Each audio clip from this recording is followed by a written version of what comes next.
না নায়ক নায়িকার প্রেম হওয়ার আগে এরকম একটা সিন হয়, নায়ক নায়িকার অপমান করে, নায়িকা নায়করা অপমান করে, এরপর ঘটে যায় ঘটনা। যারা বলে রাত থেকে অনুরাগ আছে, আরে কিছু না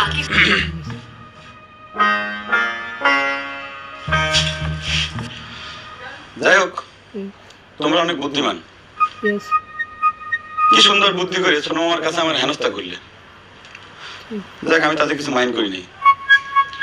তোমাদের বুদ্ধি দেখে আমি মুগ্ধ হয়েছি এবং তোমাদের গৃহ শিক্ষক হিসাবে আমি নিজেকে খুব প্রাউড ফিল করতেছি, গর্ববোধ করতেছি। আশা করি তাহলে বুঝতে পেরেছেন ঘটনাটা কি জন্য ঘটনা হয়েছে। অফকোর্স, নিশ্চয়ই। নদীর ঘাটের ঘটনাটা আমি ছোট মামার কাছে রিপোর্ট করে দিয়েছি সেই জন্যই।